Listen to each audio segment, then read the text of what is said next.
All right, welcome. You see it already. Amazing people.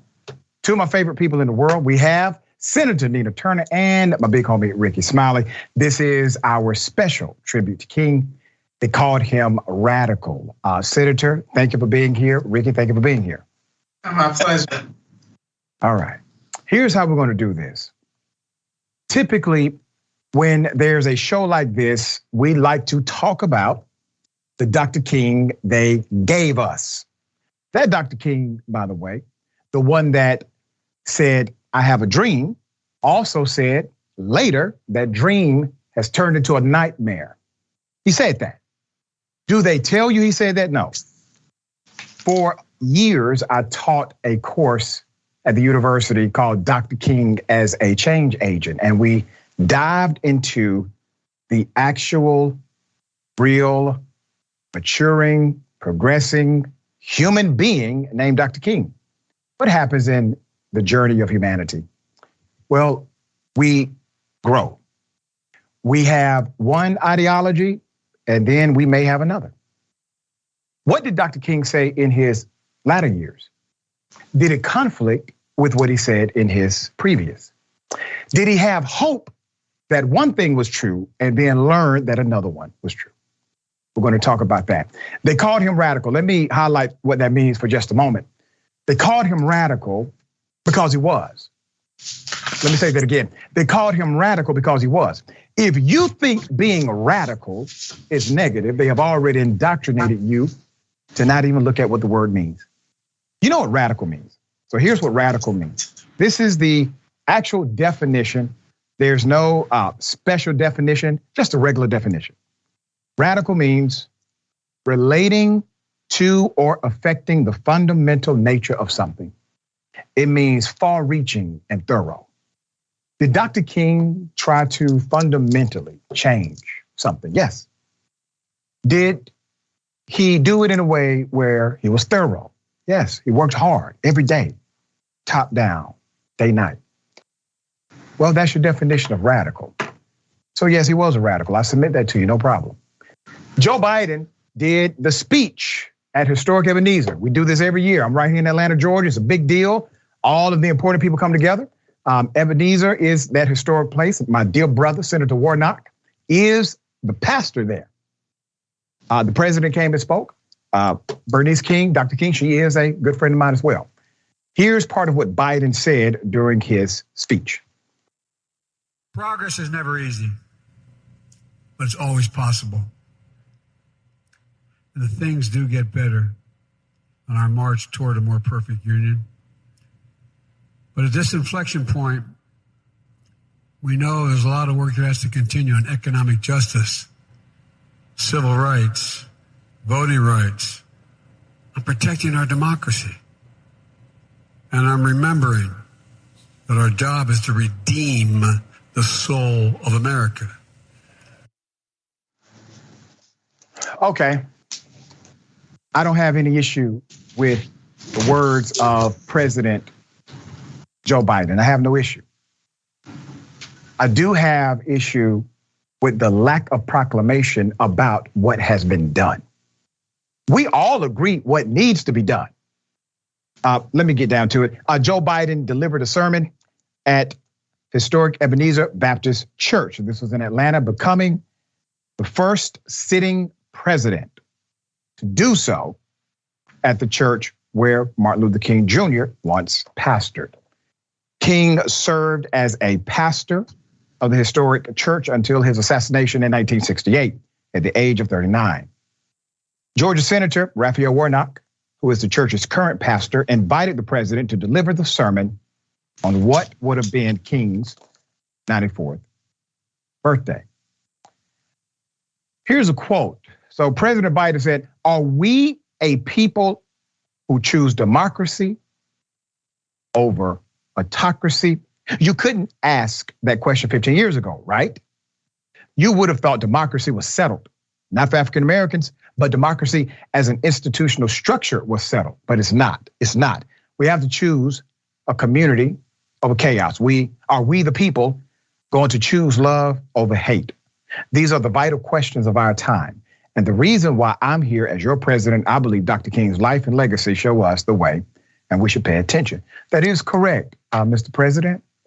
He also said he didn't believe in gradualism. He also said this is not going to happen if you let them continue to make you compromise. He said those things, and here we are. So I'll open this up for the panel.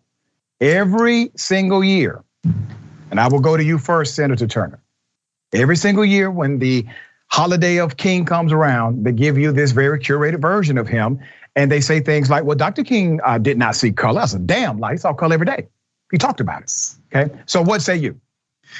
Yeah, I was signed, Doc. I mean, listen, he said the right things, but does he do the right thing? He's president of the United States of America. He has power in his hands. He has the power of the soapbox. And the John Lewis Voting Rights Act, last time I checked, did not pass when the Democrats had full control. Dr. King was in Memphis to support sanitation workers. Yep. But this president and the previous Congress took away the power of rail workers to go on strike. So although what he said, economic rights, voting rights, all of that stuff is really nice, but to quote the Reverend Dr. Martin Luther King Jr. is one thing. To work towards achieving what he was fighting for, what he lived for, what he died for, what his contemporaries, what Mrs. Coretta Scott King was fighting for is a whole different thing. So while I applaud that he is the first president to come to the church, however, he is wanting. So I was not impressed whatsoever. Rickey, I would say this, there is a sentiment. You are a genuine person connected to civil rights and civil rights leaders in the movement. But there is a sentiment that we engage in these symbols rather than allowing those opportunities, which is a great opportunity. I love going to Ebenezer. It's a great opportunity to launch something from there, to have a plan of action. What say you? Yeah, I think it would have been great to see the president of the United States sign a bill while he was there. Kind of piggyback off of what Senator Turner said. Symbolism, is one thing, but action is another thing. While he had the Senate, and the Congress, and what was really scary, our voting rights are at risk right now. Everything that Dr. King died for, and others, along with other civil rights leaders, have sacrificed their lives, is in question. All of the critical race theory and all of this stuff in our history being wiped, trying to erase our history and all of that stuff like that. So I think that we are probably in more danger, just as much danger now as we were in the 60s. So, got a lot of work to do. Whole lot of work to do. And there are some actions, obviously, that can be taken by executive order. There's some gray area, but Republicans have no issue pushing the gray. Hell, they will do things flat out illegal. We have seen these posts, people that vote against Dr. King, against the sentiment of Dr. King. Every time the holiday comes around, they post, oh, we love Dr. King. We support Dr. King. Everybody needs to be like Dr. King. Let's put one up. Lauren Boebert, U.S. Congresswoman, who, by the way, just got into a girl fight with Marjorie Taylor Greene. She says the ultimate measure of a man, she's quoting Dr. King, is not where he stands in moments of comfort and convenience, but where he stands at times of challenge and controversy. Dr. Martin Luther King Jr. She then says, on this day, we remember his incredible legacy and contributions to this great nation. Ironic, because Boebert is against the policies that Dr. King stood for, not only in her rhetoric, but also in her voting policy. Here's another dynamic that is worthy of note. She says the ultimate measure is not where you stand in moments of comfort and convenience, but where you stand at moments of controversy. Well, Boebert, you were standing with Matt Gaetz in a moment of controversy. You were standing with a man who is under criminal federal investigation for trafficking an underage child for the purposes of sex. That's who you were standing next to, okay? It was a moment of controversy for your party. You backed him. That's your guy. He's your leader. He brokered the deal and looks to be a power player, even though he's under investigation for trafficking an underage child. All right, so let's talk about this dynamic that seems to sweep over social media every King celebration. While they will say, well, you're radical if you believe in, and they will list principles that Dr. King stood for, right? They say we're radical because we believe like Dr. King. Then on Dr. King's birthday celebration, everybody loves Dr. King. Let's talk about this. Ricky, what are your thoughts here? Yeah, I find it interesting. On Dr. King birthday, people to the way right always quoting Dr. King and go against everything, turn around and go against everything that he stood for, and it's just the biggest hypocrisy I have ever seen, or whatever, for people to be quoting Dr. King and tweeting about Dr. King, and they're against everything, like we talked about earlier, like voting rights, and just look at all the gerrymandering that's going on, just making it hard for Black folks to vote. And police brutality, among other things.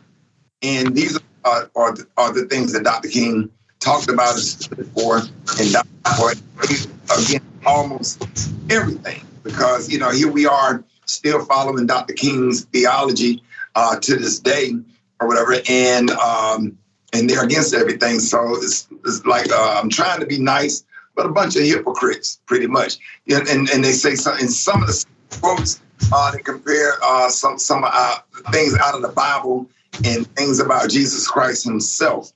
The so-called we love God and we love Jesus or whatever, but you hate people of color and you're against people of color. So I can go all day about that, but we don't have enough time. Yeah, Ricky, and they are hypocrites. So we're having some technical difficulties. Hopefully we'll get Dr. Richey back, but he wants us to carry on, and so that's what we're going to do. We're so glad that everybody's here with us tonight. But Ricky, you're absolutely right. And when Dr. Richey pointed out what Boebert had to say, Dr. Bernice King went at some of the politicians like Boebert and explained to them that what my father stood for, you pretty much are antithesis of, and I'm paraphrasing her, you need to study a little more. And I have one of those tweets right now. It was Senator Blackburn had said the same quote, today we celebrate a man committed to a vision, et cetera, like they always do about this time. Yeah.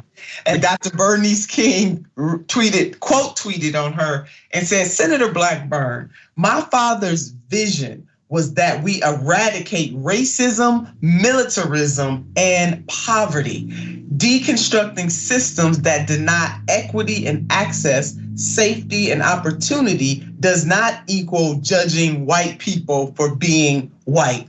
I invite you to study the KingCenterInstitute.org. So she just dropped the mic on her. You need to study some stuff.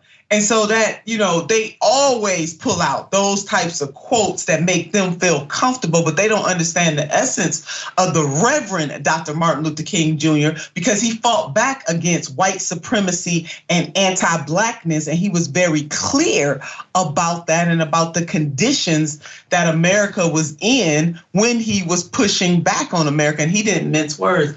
And Ricky, I love how, Dr. Richey laid out what radical means, because people have a misnomer about what that means. And I think it was Dr. Angela Davis who simplified it even more. She said radical just simply means getting at the root. And Dr. King definitely got to the root. And back to there's a book called The Radical King that Dr. Cornel West actually edited.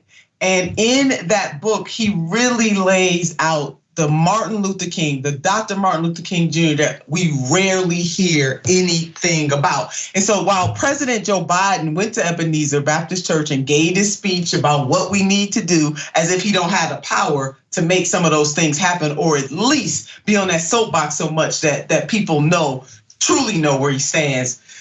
On April the 4th, 1968 in Memphis, the last day of Martin Luther King Jr.'s, his last day, he phoned Ebenezer Baptist Church in Atlanta with the title of his sermon, Why America Might Go to Hell. Might go to hell. If he had preached this sermon, the Radical King would be more well known. And that's Dr. Cornel West I'm taking that excerpt from his book. So Dr. King didn't mince words. He got down to the root. Now, he didn't give that speech, but had he given that speech, people would know who the radical king was. Now, at the time, Rickey, and I want you to respond to this, when Dr. King really came out against the Vietnam War, he came out and said militarism, materialism, and racism. When he did that, he messed with some folks. They were like, oh no. And it wasn't just white folks, it was black folks too. At the time that a poll was taken, only 72% of whites did not like Dr. King. And check this out, 55% of blacks did not like his position on the Vietnam War and the way that he was fighting against poverty. What are some of your thoughts about how that could be the reality in the 60s?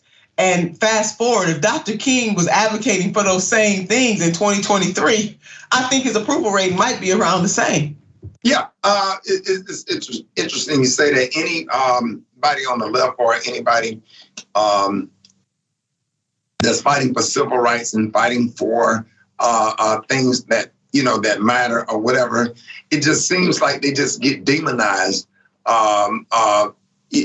Social Security, healthcare. Look what they did to President Obama when he was trying to get healthcare for everybody, and they demonized Obamacare.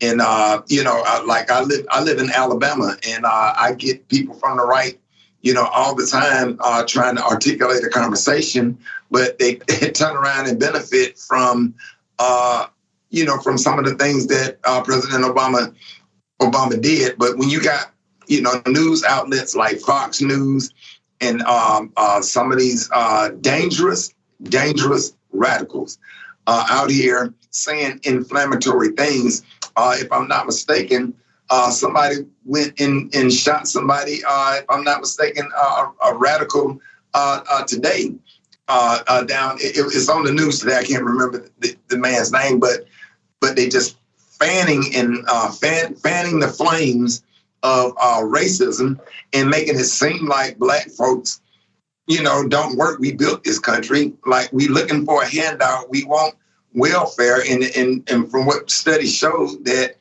black people are not number one in line for food stamps. You know what I'm saying? And I just, it's really sad. I know my point is all over the place, but just the hypocrisy, Senator Turner, of how they would quote Jesus Christ and have so much hatred, and quote Dr. King and have so much hatred and racism and white supremacy is just absolutely unbelievable. To love Dr. King and quote him today, yesterday, on his birthday, and to talk about Jesus, Bible toting, Bible thumping, or whatever, and you hate people of color, and a lot of them actually voting against things that would help them. Yes. But they just getting bad information, and they believe in it or whatever, because I can go on and on. Go ahead. But no, they do believe it. I mean, you're absolutely right. And there really is no rationale for this other than you continue to see other people as some kind of threat to your quality of life. Right. And that is not the case. And because the Reverend Dr. Martin Luther King Jr. did indict this country, he was very clear about it. And so these, he would have been 94. What would he have thought about the progress? There's no doubt that we made some progress, but not enough progress. Another point, Rickey, I want to share is that in Dr. Cornel West's book, The Radical King, he also lays out how Dr. Martin Luther King Jr. bumped back against these people who criticized him particularly. He had a particular message for black leaders. Now, He didn't let white leaders off, but black folks in particular, he had a problem with. He let them know. So Dr. King responded to his critics, black leaders in particular, with this mic drop right here. We're gonna wrap our minds around this. What you are saying may get you a foundation grant, but it won't get you into the kingdom of truth. In other words, you caping for some folks who gonna give you a few coins. Right. But you're not gonna get into the kingdom with this foolishness. I'm sitting up here standing up for the least of these, our sisters and brothers and family and friends. And you folks sitting up here criticizing me and judging me, and not just that, fighting against me all the way. Absolutely. And that, and that point, I think when Dr. King was telling the truth and started ruffling feathers, it probably, that's when they decided to assassinate him, which of course they had been trying to assassinate him for years. But I just couldn't imagine being Dr. King and dealing with what he dealt with it and going through what he went through or whatever. That's why I love and honor him. And I thank God for him, because I wouldn't have the opportunities that I have, and among others, and my kids and my grandkids, had it not been for Dr. King. But we still have a long way to go. Yeah, we do. Well, both of us owe him a debt of gratitude, and Mrs. Coretta Scott King, too, his partner in all things good. She is the reason why we have this holiday right now, because she fought so hard to make sure that it would happen. And some folks probably don't remember, but it was not automatic to have the MLK Day holiday. There are many people that did not want to see this happen. States were holding out. I mean, it was a long time coming. So yes, Rickey, we do owe him and Mrs. King and the entire King family and all of the other freedom fighters whose names we don't know, who were right there fighting for justice and equality for all. So we got to keep on fighting. We will be right back after this. Welcome back to They Called Him Radical. I have none other than the magnificent Sharon Reed with me. Sharon, darling, how are you? Senator, honored to be here with you this evening. And just the word radical, it just gets me. That's my word, okay? So happy. Yeah, let's jump right. But before we do that, I want to let everyone know, first of all, Rickey Smiley was here laying it down. And Dr. Richey is having some technical difficulties. We may not have him back on the show by the time we get to the end, but he is sending all of his love, and you are in good hands with Sharon Reed and myself. Yes, you are. So Sharon, in that first half an hour, we were talking about radical, and Dr. Richey defined the word so that people would understand that the Reverend, based on the definition of radical, Dr. Martin Luther King Jr. was exactly that. And so you were saying you got something to say about the word radical as well. Yeah, and I just think that people forget, because his legacy, Dr. King's legacy, has been boiled down to just this kind of whitewash in the textbooks, just about peace, nonviolence. And sure, he was those things, Senator, but let's not get it twisted here, okay? Dr. King was radical in his approach, thought-provoking, and he knew how to get the job done. So much so that we're still pulling from his playbook. And so I think that, it's a shame that it just comes around that we talk about him, and not us per se, but in greater society during his birthday or during Black History Month, because this is a true American hero who did the heavy lifting in a short amount of time. Yes. No, absolutely to that. And you just really hit on something that is so important, that the work that he started and Mrs. Coretta Scott King and their contemporaries, because it takes teamwork to make that kind of dream work. The fact that we think that only one day is enough. It's not enough to do this kind of deep-seated work. Marianne Williamson, she was a candidate, you recall, for president in 2020. She wrote a wonderful, wonderful article, and I want to read just a little excerpt from it that hits on the point that you just made, Sharon. She said, it's not enough to praise him. We should emulate him. Mic drop. Yes. We should remember his words that, quote, our lives begin to end on the day we become silent about things that matter, end quote. He never did, and neither should we. But we can't just talk, we must act. And that's coming from Marianne Williamson. She wrote this in tribute to the Reverend Dr. Martin Luther King Jr. and just reminding us that we got to get to work. This is action. Yeah, it's lifelong action. Is not just one day. So what do you think? I mean, Dr. King, he would have been 94 years old. We're still dealing with some of the ills that he was fighting to help to eradicate. Poverty is one. He definitely stood up against militarism, and he stood up against racism. But yet we find ourselves, it almost seems like history is repeating itself. How do you think he would feel about the moment that we're in? Part of me wants to say he'd be dejected and say, why did you squander? Why did you squander so much? Why not keep going? Because there's poor white people out here who don't perhaps understand as much how much Dr. King fought for them, how much Dr. King fought for poor people, for access, who understood how important the press was, an open, real press that was inclusive, right?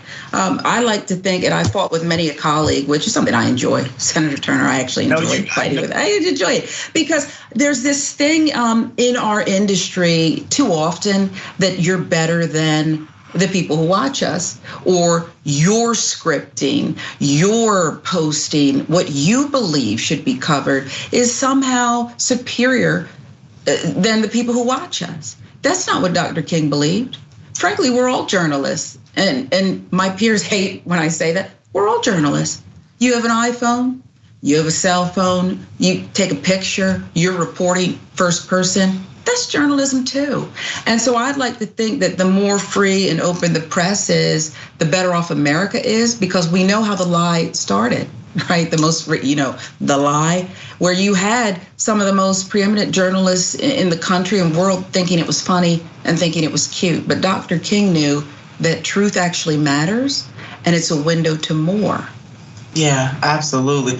One of his quotes I'm thinking about, truth pressed down to the earth shall rise. Amen. Like you can't hold truth down. We were also talking about in that first half an hour about how politicians, especially with the advent of social media, love to take to social media and quote Dr. King. So we're going to continue that whole line. My goodness. Folks. We are going to Leader McConnell. Let's put up what Leader McConnell had to say about MLK Day, shall we? Yes, we shall. Today we honor an American hero. Now this stuff is true though, but it's coming from him. Today we honor an American hero, the Reverend Dr. Martin Luther King Jr. His dream of equal justice and abundant opportunity inspired our nation to make historic progress and continues to make us better to this day. Really, Leader McConnell? Sharon, my grandmother would say, you got more nerves than a brass. Your grandmother would be right. Your grandmother would be right, Senator Turner, because, and I don't know who actually authored the tweet. Okay, it could have been Senator McConnell, but as I recall, when this country got its first black president, I thought that he was the head cheerleader for, I'm going to make him one-term president. I thought that was him. Okay, based on what? It could be ideology, but I'd like to think there's more behind that. Oh, I agree with that. That was him indeed. Or maybe it was his stunt double. It could have been. It could have been. Let's give him some credit. I got a stunt double too. Let's see what my stunt double had to say about his tweet. This you? Oh my goodness. Oh, look at this. Yeah. Your stunt double is quite the investigative journalist. Is put up this. Right. That's you. Own it. You gotta own it. That's him. That's what would Dr. King say about that? Dr. King lived through it. Okay. Wow. Yeah, that's him. Or how about this beauty right here? Kristen Sinema. Let's go. Oh, don't do it. Share. Hate cannot drive out hate. Only love can do that. Martin Luther King Jr. Happy MLK Day. Arizona. Really? Lady? Really? But they really got nerve. And they think that this encapsulates what it means to pay honor to the Reverend Dr. Martin Luther King Jr. instead of pushing public policies that would change the material conditions of people, edify and lift them. Well, when you have big pharma and big business who you have to answer to, you can't really do the people's work. Okay, you can't march in the streets. You can't help people organize and say no, demand their freedoms when you have big pharma and big business breathing down your neck, and you pretend that it's about something else as you sit on the fence, but don't really tell people what is it that she stands for? What do you stand for? I'm happy to debate. I'm happy to listen to another point of view.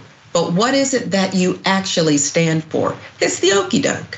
And I don't think that people who participate and behave in this way on behalf of Americans, on behalf of the people, should tweet anything related to Dr. King. on his birthday or any other day. I really don't. I think it does take, your grandmother was right. It really, really, really.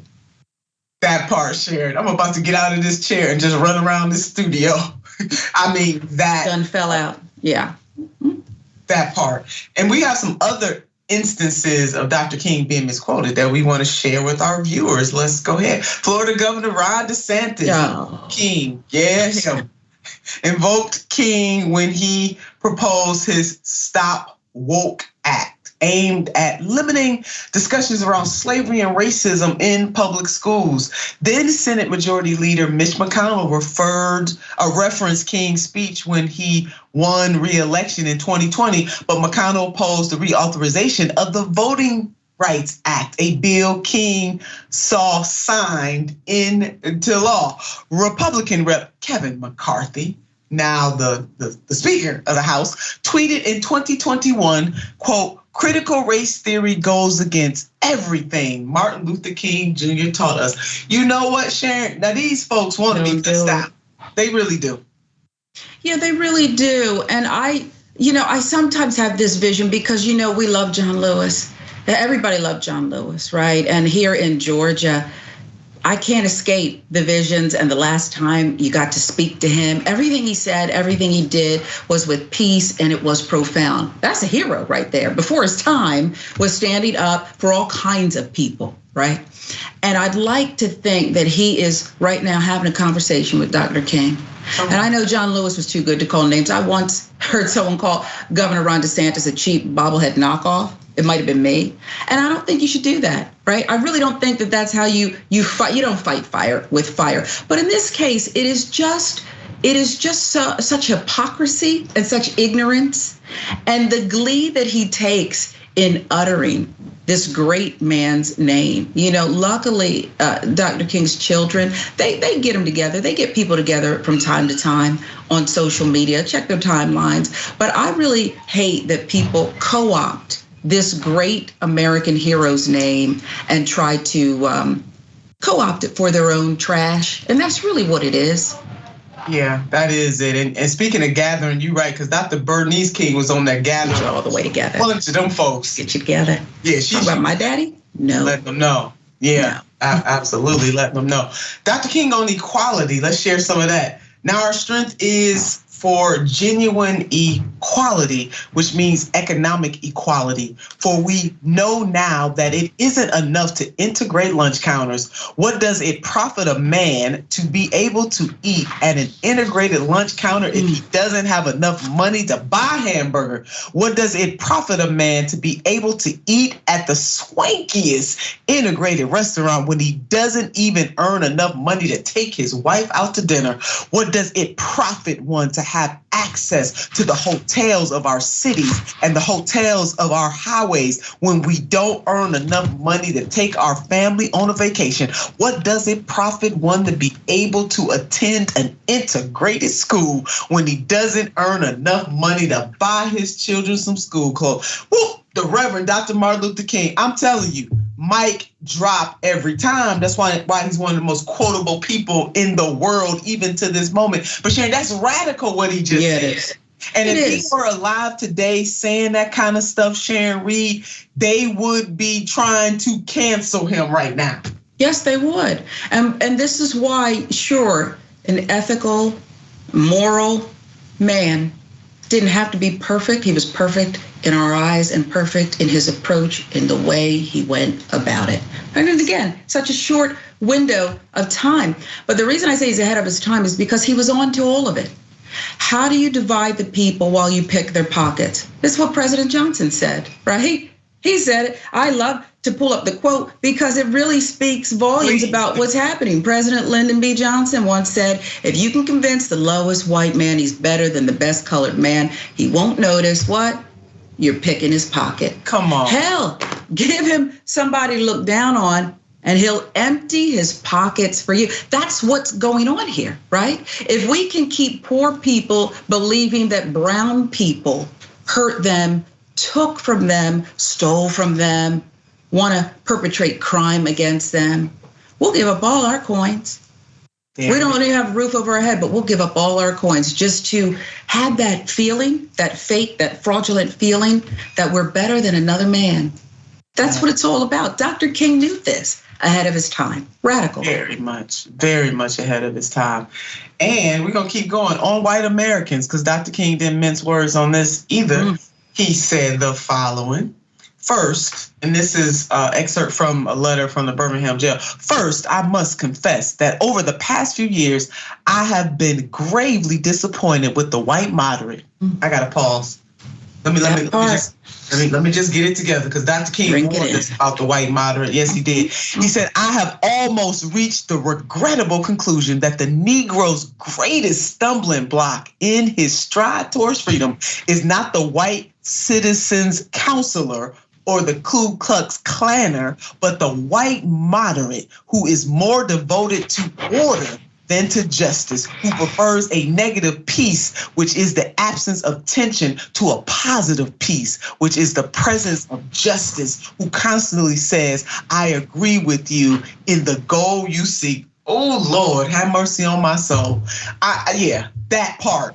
Yes. The radical Reverend Dr. Martin Luther King. He goes on, but I cannot agree with your methods of direct action, who paternalistically believes he can set the timetable for another man's freedom, who lives by a mythical concept of time, and who constantly advises the Negro to wait for a more convenient season.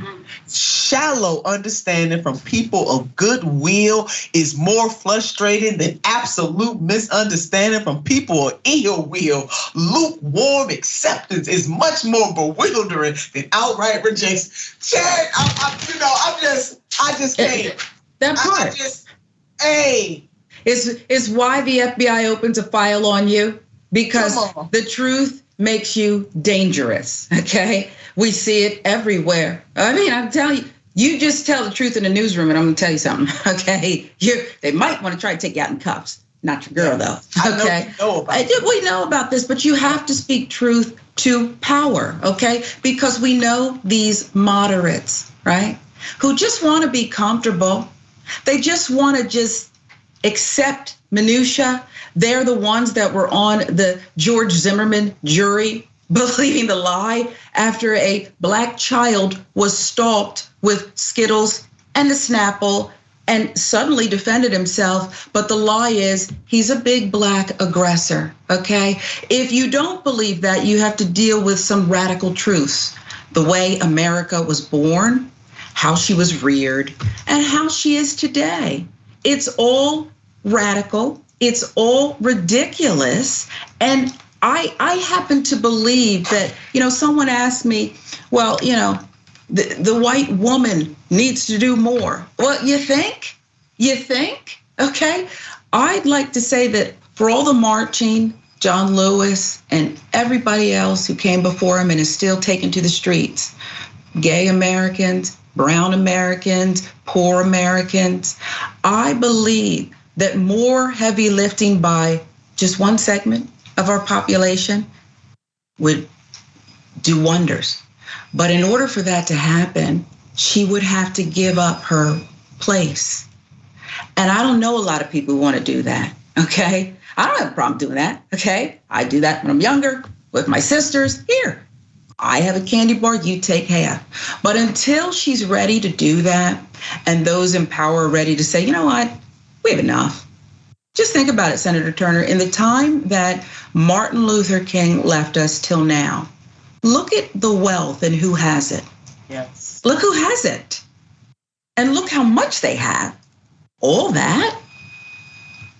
Yeah, wealth inequality. I mean, it's scandalous what is happening. Scandalous. And that was Dr. King's critique of capitalism, unfettered greed that is going on, where so few people have so much and so many people have so little. And, it just makes me see these politicians in particular, quoting the Reverend Dr. Martin Luther King, Sharon, and they let the child tax credit expire. They let the child tax credit that lifted almost 50% of our children out of poverty, those fools, because that's exactly what they are, callous, heartless fools, let it expire. But meanwhile, back at the Congress, These folks found a bipartisan way to increase the military-industrial complex. Now stop it.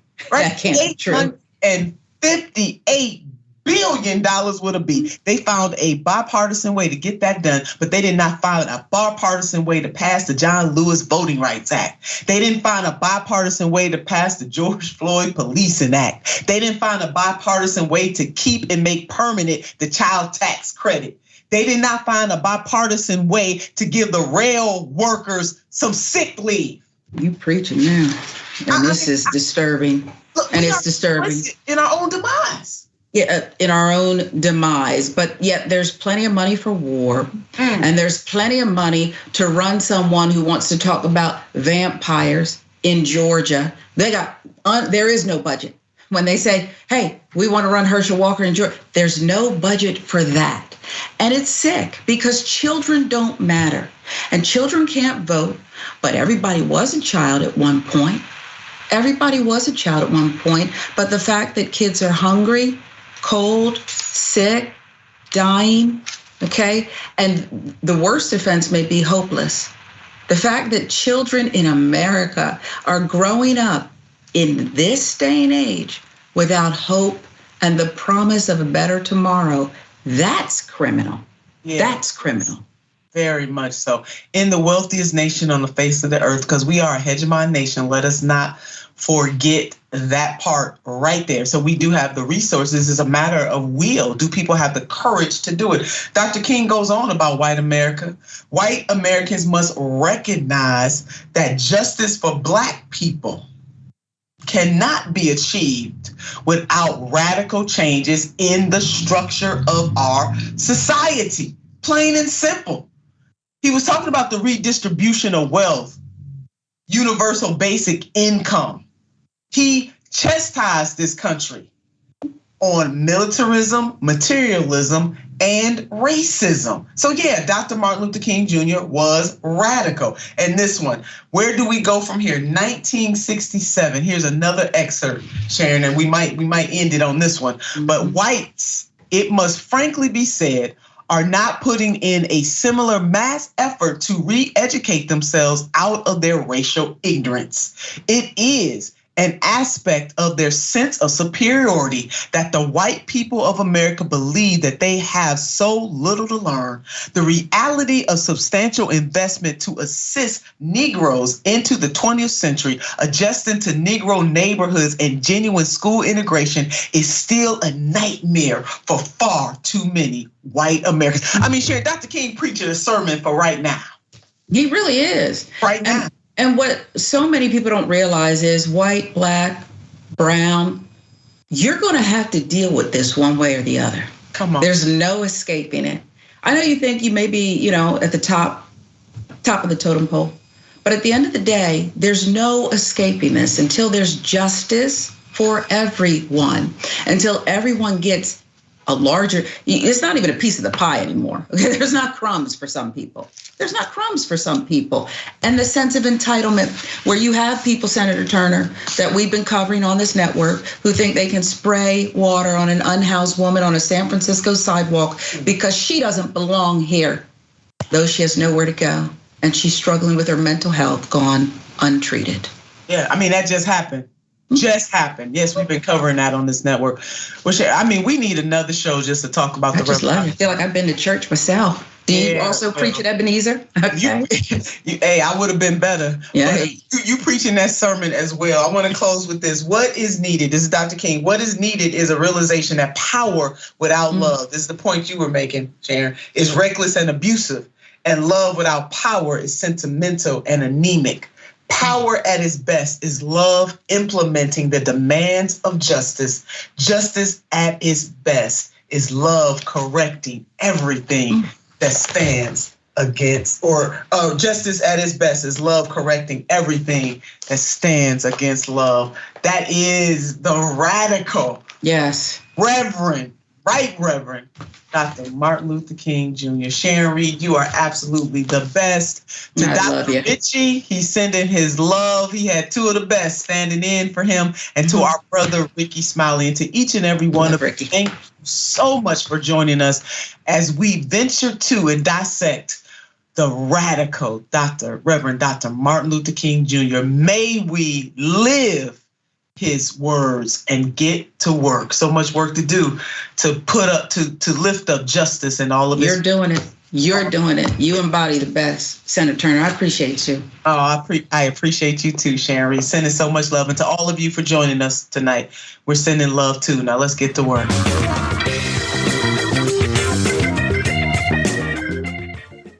Thanks for listening to the full episode of The Young Turks. Support our work, listen ad-free, access members-only bonus content, and more by subscribing to Apple Podcasts at apple.co/TYT. I'm your host, Cenk Uygur, and I'll see you soon.